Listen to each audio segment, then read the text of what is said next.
शिरोमणि आचार्य गुरुवर श्री विद्यासागर जी महाराज की जय। नवाचार्य श्री समय सागर जी महाराज की जय। अरहम योग प्रणेता पूज्य मुनिषि प्रणम्य सागर जी महाराज की जय। ओम अरहम नमः। आइए चलते हैं तृतीय ढाल की रिवीजन कक्षा की ओर। ओम नमः सिद्धेभ्यः। ओम नमः सिद्धेभ्यः।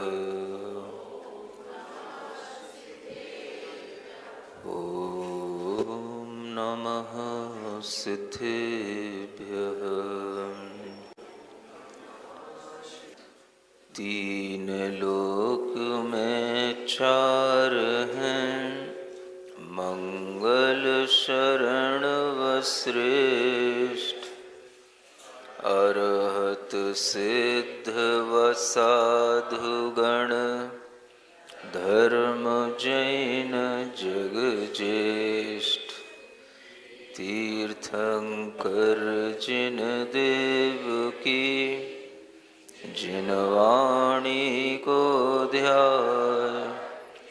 सार्वधर्म संक्षेप से, कहूँ चित्त हुलसाय। देवादिदेव श्री पार्श्वनाथ भगवान की, वर्तमान शासन नायक श्री महावीर भगवान की, परम पूज्य आचार्य गुरुवर श्री विद्यासागर जी महाराज जी की। त्रस्थावर हिंसा से विरति, पंच महाव्रत धारी। तीव्र चतुर्थ कसाय उदय में, हो प्रमाद की बारी। वे गुण थानक मुनिवर, उत्तम पात्र बने हैं। मंद कषाय उदय गुण सप्तम, दुपने हैं। एकमात्र जैन दर्शन ऐसा है जिसमें साधु के पास में कुछ नहीं होना, न साधु की पत्नी होना, न साधु के बच्चे होना। समझ आ रहा है? न साधु की कोई गैया होना, न साधु का कोई भी प्रॉपर्टी होना, यहां तक कि कोई भी उनके हाथ में मोबाइल भी नहीं होना, मैसेज और किसी भी तरह का बैंक बैलेंस भी नहीं होना। कोई भी तरह का उनके पास में ये परिग्रह नहीं होना। इस तरह की व्यवस्था केवल जैन दर्शन के अंदर साधु की है।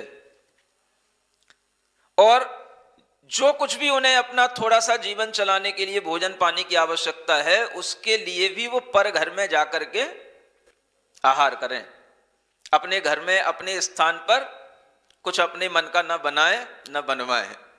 जो दूसरे के घर पर गए, दूसरा जो दे दे, जिस तरह का जो भी उसने अपने मन से जो बनाया हो उसी को ले लेना। ऐसा नहीं कि हमें तो यही चाहिए था, तुम तो ये बनाते ही नहीं हो। समझ आ रहा है? इस तरह की कोई भी डिमांड उसके लिए नहीं होती। इतनी निवृत्ति के साथ में जो साधु रहता है उसे जैन मुनि कहा जाता है, उसको जैन साधु कहा जाता है। दूसरे लोग जब जैन साधु की चर्या नहीं समझते हैं, तब जाकर के वह इस तरह की बातें करते हैं कि भाई नमो लोए सब साउडम, सभी को एक जैसा नमस्कार करना, एक जैसा भाव रखना। ये विचार आप लोगों के अंदर आना चाहिए कि नमो लोए सब साउडम में जो साधु हैं वो जितेंद्रीय साधु होते हैं। जिन भगवान के रूप में ही वह निर्ग्रंथ रहने वाले, नग्न रहने वाले, सब प्रकार के पापों का त्याग करने वाले, वस्त्र आदि परिग्रह से जो रहित होते हैं, उन्हीं साधु को नमो लोए सब साउडम में नमस्कार किया जाता है। आप ले वाला हो, कोई भी ऐसे हो, उन सबको नमस्कार करने में आप तो क्या, हम भी नमस्कार करेंगे। किसी भी जाति के हो कोई फर्क नहीं पड़ता, लेकिन आचरण एक जैसा होना चाहिए। वस्त्र आदि का त्याग, परिग्रह का त्याग, ज्ञान पूर्वक सम्यक चारित्र का पालन, ये आचरण की जो पद्धति है, ये जो 28 मूल गुणों की चर्या है, जो आत्मा की विशुद्धि के लिए वो एक जैसी होनी चाहिए। वो किसी भी जाति का साधु बन सकता है, लेकिन साधु बनकर के ही वो साधु कहलाएगा। ऐसा नहीं कि आप अपनी गृहस्थी पाल रहे हैं, आप मुनि पत्नी रखे हुए हैं और मुनि कन्याएं हो रही हैं और हम आपके लिए कहें कि नमो लोय सब साउढ़म, ऐसा नहीं होता। ये ज्ञान सबके अंदर होना चाहिए। ये ज्ञान नहीं होने के कारण से इस तरह की बातें आती हैं सामने, और लोग उनको स्वीकार भी कर लेते हैं जिन्हें ज्ञान नहीं होता। तो नमो लोय सब साउढ़म में जो साधु हैं वो कौन साधु हैं? जैन नहीं कह रहा मैं उनके लिए, वो निर्ग्रंथ साधु है। साधु का मतलब होता है निर्ग्रंथ होना, ग्रंथ होने का, ग्रंथ से रहित होना। मतलब ये होता है पाप से रहित होना, आरंभ परिग्रह से रहित होना। ये विचार एक जैसा जब होगा तो वो साधु की विचारधारा में आएगा। साधु का मतलब साधु ही होना चाहिए। इस तरह की जो साधुता होगी तो उसके लिए ये गुणस्थान के अनुसार उसके परिणाम होंगे। वह त्रस और स्थावर हिंसा के त्याग के माध्यम से अपनी आत्मा के पवित्रता के लिए जो आत्म ध्यान, आत्म ज्ञान के माध्यम से ये आचरण करते हैं, उन्हीं साधुओं के लिए इस तरह के यह उत्तम पात्र कहने का उन्हें शास्त्रों में एक नाम मिलता है। अब वो कौन से पात्र बन गए? उत्तम पात्र बन गए। जघन्य पात्र थे ऐसे गृहस्थ जिनका कोई व्रत नहीं है, लेकिन उनका सम्यक दर्शन देव शास्त्र गुरु की श्रद्धा से, तत्व की श्रद्धा से बनता है, तो उन्हें कहा गया जघन्य पात्र। जब उन्होंने कुछ व्रत धारण किए तो वो हो गए मध्यम पात्र।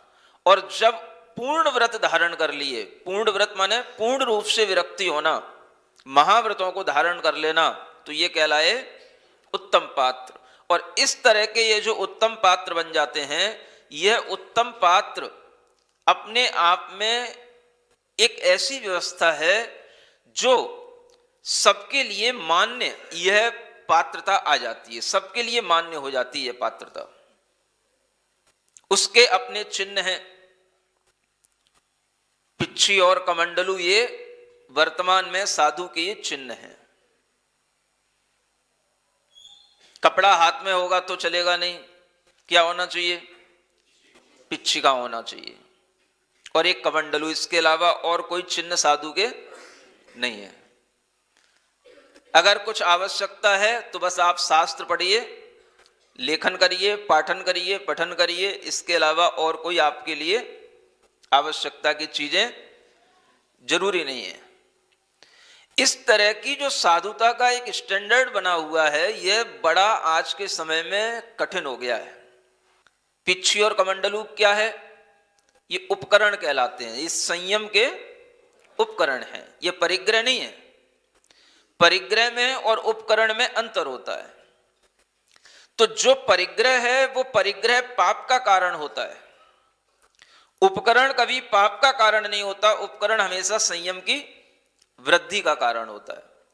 और इस तरह के उपकरणों के माध्यम से साधु की एक पहचान बनती है और वह साधु भी मान्य हो जाता है।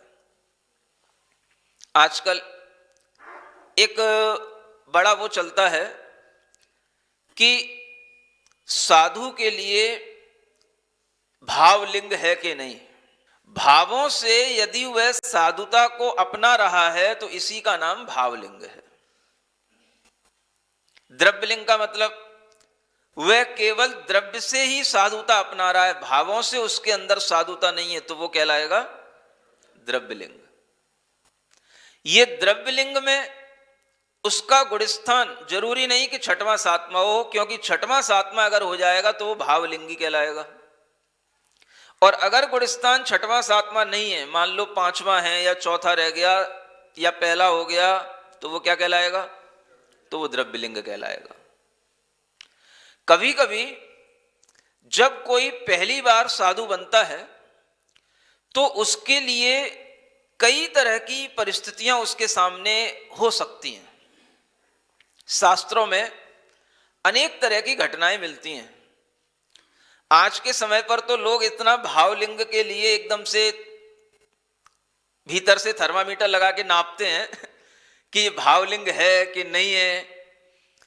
साधु बनने के बाद भी उसके अंदर धीरे धीरे वह साधुता आती है, और वह साधुता के प्रति उसका जब झुकाव होता है, रत्नत्रय की आराधना करने का मन होता है, या उसके लिए वह साधना करते करते उसकी श्रद्धा विश्वास की परिणति आत्मा तक पहुंचती है, तो उसमें एक समय लग सकता है। लेकिन फिर भी वह समय लगते हुए भी वह साधु के साथ में वह अंतरंग परिणति को यदि अपनाता चला जाता है, तो वह भावलिंग उसका धीरे धीरे बनता चला जाता है। शास्त्रों में तो कितने तरह की पहले घटनाएं हुआ करती थीं, जब किसी भी तरह से व्यक्ति को साधु बनने बनाने के लिए लोग प्रेरित करते थे। आप लोग तो बस अध्यात्म के अलावा और कुछ पढ़ते नहीं हो। अगर आप वर्तमान युग की घटनाओं को पढ़ो तो आपको कुछ पता पड़े। वारिसेन महाराज थे, आपने नाम सुना? स्थितिकरण अंग में जिनकी कथा प्रसिद्ध है, वारिसेन और पुष्पडाल।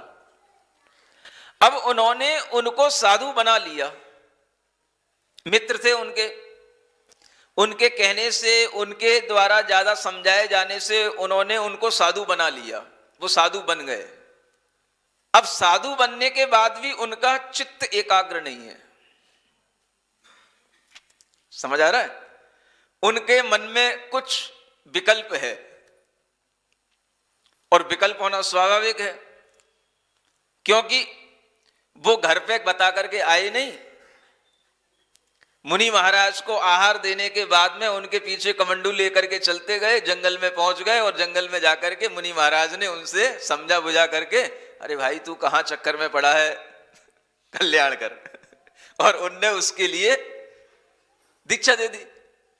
अब दीक्षा देने के बाद में वो साधु तो बन गए, लेकिन उनके अंतरंग में वह साधुता का भाव अभी निर्विकल्प होकर के नहीं आ पा रहा है। कारण आप सब लोग जानते हो। कभी कभी कितनी विचित्रताएं सामने आती हैं। आप विचार करो कि उनके लिए वह साधु बनने का भाव भीतर से नहीं आ पा रहा है, वो साधु बाहर से बन गए, और उनका मन कहां लग रहा है? मैं अपनी पत्नी को बता के नहीं आया, और पत्नी भी कैसी कानी। एक पत्नी जिसे वो रानी कह रहा है, उसके लिए तो वो रानी है, तुम्हारे लिए कानी हो सकती है। समझ आ रहा है? लेकिन वो उनको बता के भी नहीं आया, और अभी नई नई शादी हुई थी, जैसा भी था उसके मन में विकल्प रहा, इनने मुझे जबरदस्ती। अब क्या करें? वो जहां जाए उनके पीछे पीछे चलना पड़े, क्योंकि उनके शिष्य बन गए। जैसा वो करने बैठ जाए वैसा वैसा करना पड़े। वो एक बार भोजन करें तो एक बार उनको ही भोजन करना पड़े। वो सब कुछ वही चल रहा है। समझ आ रहा है? और उनका मन स्थिर हो पाया तो कितने वर्ष लगे? 12 वर्ष के बाद उनका मन स्थिर हो पाया उस रानी का विकल्प मोह तजने में। और उसके लिए भी वारिसेन मुनि महाराज को मेहनत करनी पड़ी। एक सेठ जी थे, और वो सेठ जी अपना जैन धर्म का पालन बहुत अच्छे ढंग से करते थे।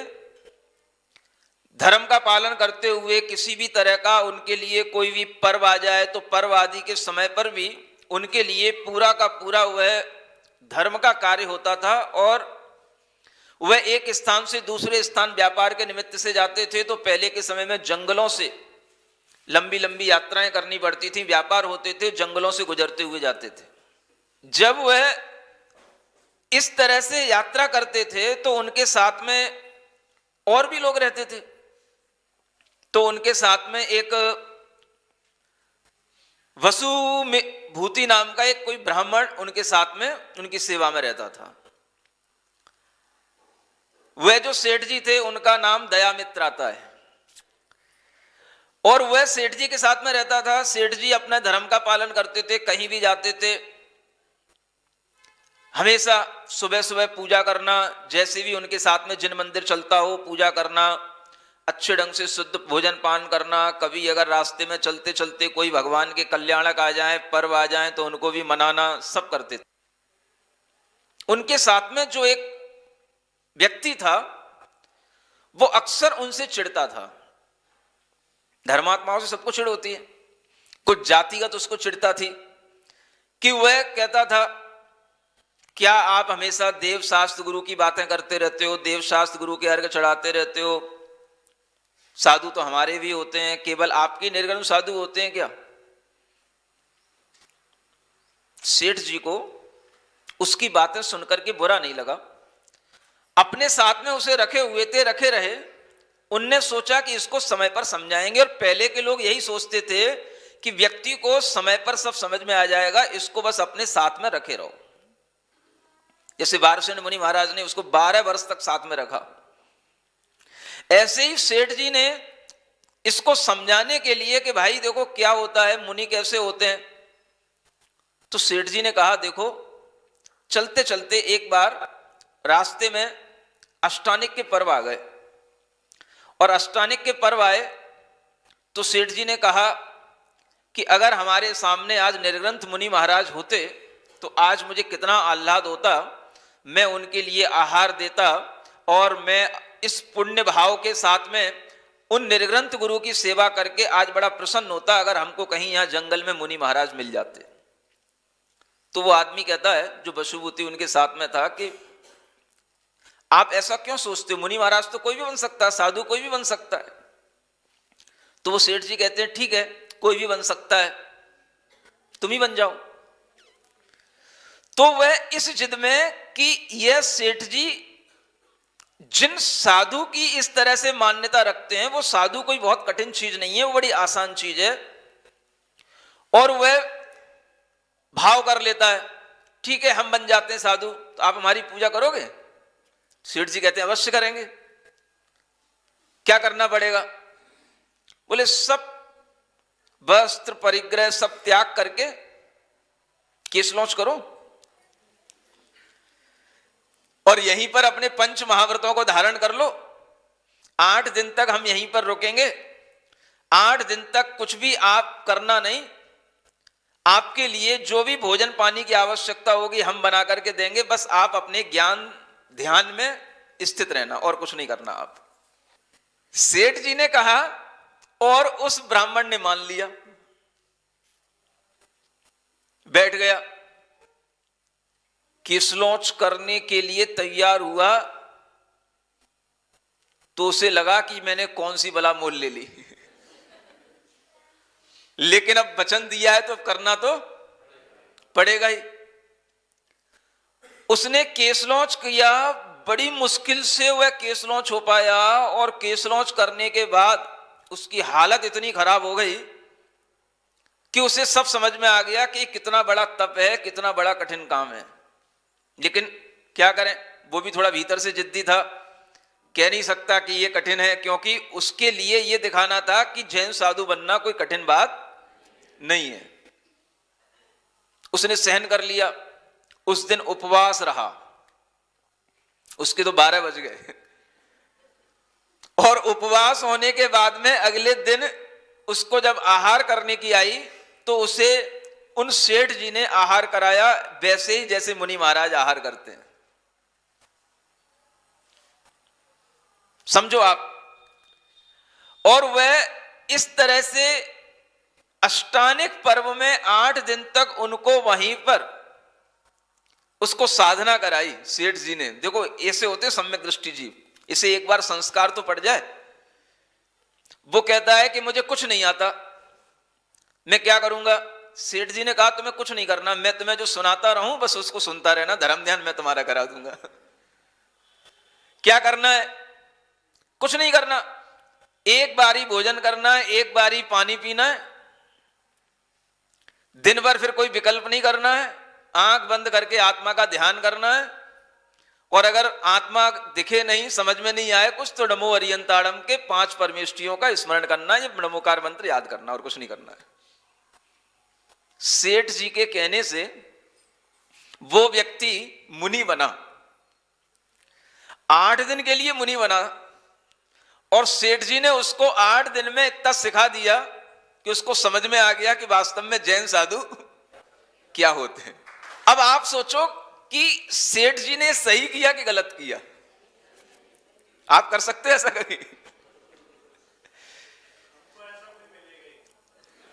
सेठ जी ने 8 दिन के लिए भी उसको मुनि बनाया, तो माने उसके लिए कितना बड़ा संस्कार डाल दिया कि उसके अंदर ये संस्कार पड़ गया कि मुनि कैसे होते हैं। समझ में आ रहा? 8 दिन के बाद वह सेठ जी के कहने से 8 ही दिन का नियम लिया था उसने, 8 दिन के लिए मुनि बना और 8 दिन के गिनता रहा वो। अब द्रव्यलिंगी है कि भावलिंगी है ये आप ही जानो, ज्यादा पढ़े लिखे लोग। लेकिन सेठ जी उसकी रोजाना आरती उतारते रहे, रोजाना उसकी पूजा करते रहे, रोजाना उसको एक बार आहार कराते रहे और उसको पढ़ाते रहे, धर्म ध्यान कराते रहे और उसका नमोकार मंत्र स्मरण कराते रहे। सेठ जी को क्या लग रहा है, देखो एक जीव के अंदर एक कितना बड़ा संस्कार बन रहा है और इसके अंदर की जो जिद थी वो जिद टूटेगी कि साधु कैसा होता है, तो इससे अच्छा साधन और क्या हो सकता है। और उन्होंने 8 दिन के बाद में उनसे पूछा, बताओ अब क्या करना है। वो तो एक एक दिन गिन ही रहा था। उसने कहा कुछ नहीं करना है, आपने 8 दिन के लिए कहा था, 8 दिन हो गए, अब तो मुझे कुछ नहीं करना है। और 8 दिन के बाद में उसने सब वो त्याग दिया। कोई बात नहीं, सेठ जी ने उसको भी स्वीकार कर लिया और उसको लेकर के आगे अपने रास्ते पर चले। रास्ते में अनेक तरह के जंगल पड़ते हैं। पहले के समय में यात्राएं करने में बड़ी दुविधाएं हुआ करती थी, चोर लुटेरे मिलते हैं, तरह तरह की दिक्कतें आया करती थी। तो ऐसा ही कुछ रास्ते में हुआ कि रास्ते में कुछ चोर लुटेरे इस तरीके के आ गए कि आपस में एक बहुत बड़ी लड़ाई हो गई। कुछ ऐसे इलाके में पहुंच गए जहां पर लोग जो है बाण चलाने लगे और उन बाणों के रक्षा करते हुए भी वो बाण उस व्यक्ति को लग गया जो वसुभूति था। उसके पैर में वो बाण लग गया और उस बाण के कारण से उसकी हालत इतनी बिगड़ गई कि धीरे धीरे उसकी मृत्यु हो गई। लेकिन उसके अंदर एक चीज बैठ चुकी थी कि मुझे कुछ भले ही ना आता हो, लेकिन मुझे एक चीज याद हो गई, नमो अरियंताड़म नमो सिद्धाड़म। उसने सब छोड़ दिया, लेकिन वो नमो अरियंताड़म नमो सिद्धाड़म अपना ये रटता रहता था। बोले इसमें तो कोई दिक्कत नहीं, रणबोलो ये सब साउडम करता रहता था। और ऐसा करते करते उसकी मृत्यु हो गई और मृत्यु होने के उपरांत उस संस्कार के कारण से, उस नमोकार के कारण से, उस सेठ के द्वारा दिए गए साधु के संस्कार के कारण से उसका अगला जन्म एक मनुष्य पर्याय में होता है फिर से। और मनुष्य भी बनता है तो कहां, एक बहुत अच्छे परिवार में मनुष्य बनता है, जैन कुल में जन्म लेता है और वह राजा श्रेणिक का पुत्र बनता है। कौन का? यानी महावीर भगवान से के समय की, उनसे उस समय पर जब राजा श्रेणिक थे उस समय की यह कहानी है। जब उनका पुत्र बना, इसी पुत्र का नाम आगे यह अभय कुमार नाम से प्रसिद्ध हुआ। आपने नाम सुना? राजा श्रेणिक के पुत्र थे अभय कुमार। ये अभय कुमार फिर बाद में बड़े होकर के इतना ज्ञानी बने, इतना बुद्धिमान बने कि इनके पूर्व जन्म के संस्कार के कारण से उन्हें बड़े होने पर वैराग्य हुआ,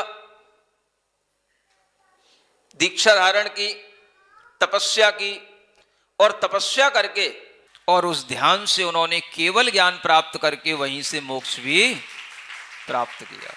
अब आप सोचो, एक जीव के लिए जब कोई संस्कार पड़ता है तो संस्कार पड़ने के लिए उसे कितना समय लगता है। द्रव्यलिंग द्रव्यलिंग कहकर के हम निंदा तो बहुत जल्दी कर लेते हैं, लेकिन आप ये सोचो कि द्रव्यलिंग के साथ भी कितना बड़ा संस्कार पड़ता है। अगर वह जीव भव्य है, निकट भव्य है, तो उसका वह संस्कार उसी जन्म में भी काम आ सकता है, अगले जन्म में भी काम आ सकता है, और वह संस्कार के कारण से ही अपना मोक्ष मार्ग बना सकता है। आप कभी सोच सकते हो कि जो साधु बनने का केवल ढोंग कर रहा हो, उसे आप साधु मान करके उसके लिए आप आहार कराओ, पूजन करो। सुन रहे हो? ये ढोंग ही तो क्या कहलाता है? ये द्रव्यलिंग कहलाता है।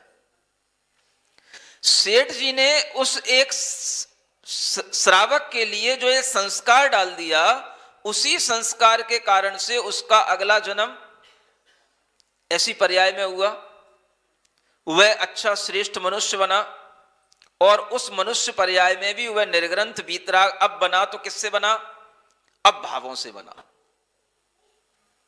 उस पर्याय में उसका वह भावलिंग बना, पिछली पर्याय में उसका द्रव्यलिंग था, क्योंकि वह उसको भीतर से स्वीकार करके नहीं बनाता, वो केवल सेठ को दिखाने के लिए। गुणस्थान कौन से? प्रमत्त, अप्रमत्त, छठवां, सातवां। इस तरह के ये गुणस्थानों में आरोहण अवरोहण यह निरंतर चलता रहता है, और यह आपके ज्ञान का विषय नहीं होता, यह आपकी श्रद्धा का विषय होता है। यह तो उनके लिए कहा जा रहा है कि जो भाव सहित साधुपने का आनंद लें, उनको भावलिंग के साथ में जो आनंद आएगा वो द्रव्यलिंग के साथ नहीं आएगा, क्योंकि भावलिंग का मतलब है आत्म कल्याण के लिए साधु बनना। यही केवल एक पहचान है। इस तरह की जब पहचान आपके सामने आ जाती है तो आपके मन के अंदर केवल यही विचार, 28 मूल गुणों से युक्त जो साधु हैं वह साधु परमेष्ठी हमारे लिए वंदनीय हो जाते हैं, और उनकी वंदना करने से आपके कर्मों की निर्जरा होगी, आपके लिए सम्यक दर्शन का लाभ मिलेगा। और वह लाभ जब मिलता है तो इस तरह के विचारधारा से मिलता है कि हमारे अंदर ज्ञान कितना काम कर सकता है। हम केवल बाहर से इतना ही समझ सकते हैं आरंभ परिग्रह का अभाव है या नहीं है। भीतरी भाव वह आपके ज्ञान का विषय नहीं बन सकता। वह कोई अवधि ज्ञानी मुनि महाराज हो या केवल ज्ञानी हो तो उनका विषय। भीतर के गुणस्थान बनना ये करणानियोग का विषय है, और बाहर का आचरण सही होना ये चरणानियोग का विषय है। चरणानियोग करणानियोग जानते हैं? 4 प्रकार के अनुयोग बताए गए जिनवाणी में। प्रथमानियोग, करणानियोग, चरणानियोग, द्रव्यानियोग। प्रथमानियोग जो हम दूसरों की कथा चारित्र आदि सुन रहे हैं, ये प्रथमानियोग है। उन्होंने भी ऐसा आचरण किया था इसलिए हम भी ऐसा ही आचरण करें, ये क्या हो गया? ये प्रथमानियोग हो गया।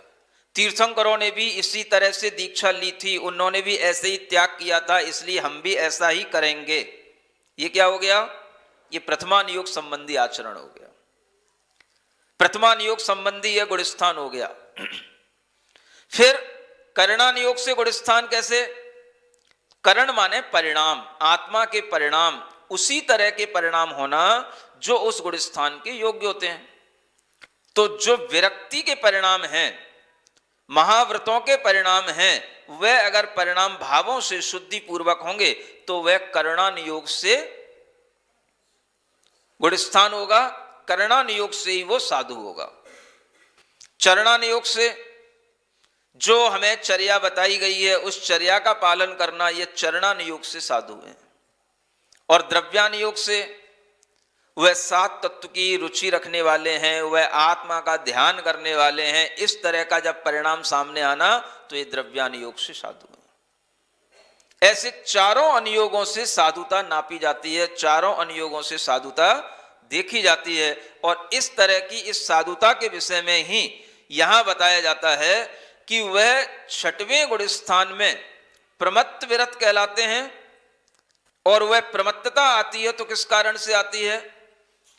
यह एक स्वाभाविक परिणमन अंतरंग आत्मा में कर्मों के उदय से चलता रहता है संजुलन नाम की जो कषाय होती है। कौन सी कषाय? एक अनंतानुबंधी होती है, एक अप्रत्याख्यान होती है, एक प्रत्याख्यान होती है, और एक चौथी संजुलन कषाय होती है। तो मुनि महाराज के अंदर अनंतानुबंधी कषाय नहीं होती, माने उसका उदय नहीं होता। अप्रत्याख्यान कषाय नहीं होती, माने उसका उदय नहीं होता। प्रत्याख्यान कषाय नहीं होती, माने उसका उदय नहीं होता। तो उदय किसका होता? उनके अंदर मात्र संजुलन कषाय का उदय रह जाता है। अब वह कषाय का ऐसा स्वभाव है कि वह हर अंतर मुहूर्त में थोड़ी सी तीव्र हो जाती है, अंतर मुहूर्त में मंद हो जाती है। तीव्र हो गई तो प्रमत्त गुण स्थान हो गया, मंद हो गई तो अप्रमत्त गुण स्थान हो गया। अब ये आपके ज्ञान का विषय नहीं, ये सर्वज्ञ भगवान के ज्ञान का विषय है। संजुलन कषाय की तीव्रता में वह छठवां गुण स्थान और मंदता में सातवां गुण स्थान, और ये हर अंतर मुहूर्त में चलता रहेगा। अगर मुनि महाराज भोजन भी कर रहे हैं तो हर अंतर मुहूर्त में उनके अंदर छठवां सातवां चलता रहेगा। वो अगर शयन भी कर रहे हैं तो भी उनका छठवां सातवां गुण स्थान चलता रहेगा। कोई भी क्रिया उनकी होगी, उनका छठवां सातवां गुण स्थान अंतर अंतर मुहूर्त में परिवर्तित होता रहेगा। और इस तरह से उनका वह गुण स्थान तब तक स्थित रहेगा जब तक उनके अंतरंग में इस संकल्प को बनाए रखने की पूरी शक्ति रहेगी। इसलिए यह जो कर्म की निर्जरा है, यह कर्म की निर्जरा, जैसे आपको कल बताया था कि श्रावक भी असंख्यात गुणी कर्म की निर्जरा करता है, तो मुनि महाराज की भी असंख्यात गुणी कर्म की निर्जरा होती है। वो श्रावक से भी असंख्यात गुणी होती है, हर समय होती है। श्रावक अगर सामायिक कर रहा है, कोई बहुत अच्छा तप करके बहुत एकांत में ध्यान साधना भी कर रहा है, और मुनि महाराज केवल भोजन भी कर रहे हैं, तो भी उन मुनि महाराज की निर्जरा उस श्रावक से असंख्यात गुणी निर्जरा भोजन के समय होगी। वो शयन भी कर रहे हैं तो भी उनकी निर्जरा श्रावक की निर्जरा से असंख्यात गुणी निर्जरा उस शयन के समय पर भी होगी। किसके कारण से? ये कहलाता है व्रत का संकल्प। जीवन पर्यंत के लिए इन व्रतों का जो संकल्प लिया जाता है, उससे कर्म की निर्जरा होती है।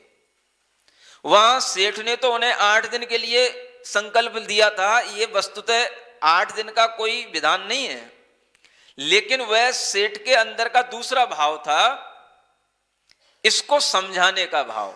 जो ये दूसरा आग्रह रखे हुए है, इसके अंदर जो एक मिथ्यात्व पड़ा हुआ है, इसके अंदर जो निर्ग्रंथ साधुओं के प्रति जो एक दुर्भाव है, उसको समझाने के लिए उन्होंने इस तरह का एक कार्य किया। लेकिन वास्तव में तो महाव्रतों का धारण जीवन पर्यंत के लिए होता है, 8 दिन के लिए 10 दिन के लिए नहीं होता है। तो यह जीवन पर्यंत के लिए जो संकल्प ले लिया जाता है, उस संकल्प के माध्यम से ही कर्म की निर्जरा होती है। और वह निर्जरा जीवन पर्यंत तक, अंतिम श्वास तक, जब तक आयु का अंतिम निषेक समाप्त नहीं हो जाता, तब तक यह निर्जरा इसी क्रम से चलती रहती है। और यह जीवन पर्यंत की गई निर्जरा आयु पर डिपेंड करती है। जब तक आयु कर्म है, तब तक उसके इस कर्मों की निर्जरा होती रहेगी। व्रत कब तक रहेंगे? जब तक यह मनुष्य आयु है। जैसे ये मनुष्य आयु समाप्त हो गई, देव आयु आ गई, व्रतों का अभाव हो गया, क्योंकि देव आयु के साथ में व्रतों का सद्भाव नहीं हो सकता। व्रतों का सद्भाव किस आयु के साथ होगा? मनुष्य आयु के साथ होगा। इस तरह से यह 6वें और 7वें गुण स्थान में मुनि महाराज एक उत्कृष्ट अंतर आत्मा भी बनते हैं और उत्कृष्ट पात्र भी बनते हैं। लेकिन जब ये प्रवृत्ति में होते हैं तो ये आत्मा तो मध्यम अंतर आत्मा हो सकते हैं, लेकिन पात्र हमेशा ये उत्कृष्ट ही रहेंगे। इसलिए ये उत्तम पात्र के लिए दान आदि करने से उत्तम फल की प्राप्ति होती है, ये इसीलिए कहा जाता है। तो आपको अब ये समझ में आ जाना चाहिए कि पात्र कितने प्रकार के होते हैं? 3 प्रकार के होते हैं। और ये पात्र की पात्रता भी धीरे धीरे बढ़ती चली जाती है। अगर हम पात्र पर भी ध्यान देंगे तो हम अपनी पात्रता बढ़ाएंगे, और अगर पात्र नहीं बन पाए तो फिर हम क्या कहलाएंगे? अपात्र कहलाएंगे। क्या कहलाएंगे?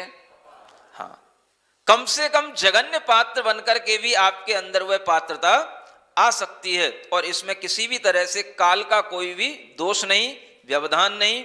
इस तरह का विचार अगर श्रावक रखेगा तो उसके अंदर जरूर मोक्ष मार्ग पर आगे बढ़ने का विचार आएगा, भाव आएगा, और इसी भाव के कारण से उसकी आत्मोन्नति होगी। यही बात यहां पर इन गुणस्थानों के माध्यम से बताई जा रही है। सिरिजिणवाणी जग कल्याणी जग जन मदतम मोहरी जणमण हारी गढ़हर हारी जम जरा भव रोग हरी तिथ्य राणम दिव्य झुणिम जो पड़ई सुणई मय्ये धारई राणम सौख मणंतम धर्य सासद मोक्ष पदम पावई सासद मोक्ष पदम पावई।